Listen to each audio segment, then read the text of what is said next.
While making her rounds in the ward, the doctor suddenly noticed that the boy's pulse oximeter had fallen off his hand. She assumed the boy had accidentally knocked it off while playing with his phone, so she hurried over to put it back on for him. But in the very next second, the alarm suddenly went off. The doctor's heart tightened instantly. She quickly felt the boy's hand, only to find that his palm was ice cold and she couldn't even feel a pulse. The doctor immediately pressed the emergency call button, shouting for others to come help, while she raced against time to perform CPR on the boy.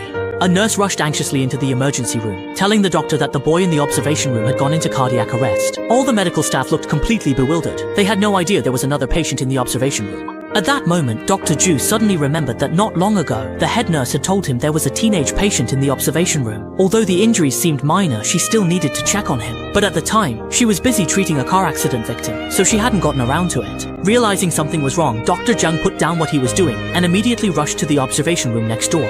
At this moment, the female doctor was still desperately trying to save the boy, while the nurse beside her was intubating him. Dr. Jung's eyes were filled with guilt and self-blame. He could only hope the boy would pull through, otherwise he would never forgive himself for the rest of his life. In fact, when the boy was first brought to the hospital after the car accident, both his physical and mental state were quite good. Not only did he call his mother to let her know he was safe, but he also spent some time scrolling through short videos on his phone. Somehow though, he suddenly fell into a deep sleep. In the end, fate did not favor this young life. After half an hour of intensive rescue efforts, the flame of the boy's life was extinguished. Soon, the boy's mother arrived at the hospital. She simply couldn't believe that the son who had just spoken to her on the phone was now a cold, lifeless body. Alongside her grief, what overwhelmed her even more was an uncontrollable anger. She immediately instructed her assistant to call for the hospital director. Only then did everyone realize the woman was the legislator reviewing the hospital trauma center's budget. She held power over the hospital's development. The hospital director was extremely cautious, trying to comfort her. However, the boy's mother paid no attention. She demanded to know why doctors hadn't examined her son immediately. When he was brought in, he was conscious. He even called her. How could things have turned out like this? Or was it that the attending doctor didn't come properly?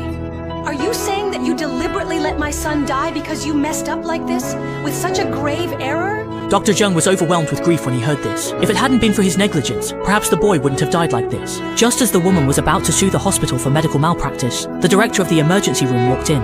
He solemnly explained to her that it wasn't that the boy had been left unattended, but rather that his treatment had been scheduled later. In the emergency room, treatment isn't given on a first-come, first-served basis. Patients in critical condition are prioritized. He wasn't in critical condition even though he died? The director explained that there were 2 other patients brought in at the same time as the boy, and both of them were the woman's secretaries. One of them arrived with cardiac arrest, and the other had torn lungs and liver. By comparison, the boy was conscious enough to talk to his mother, and when asked if he felt any discomfort or pain, he said he felt fine everywhere.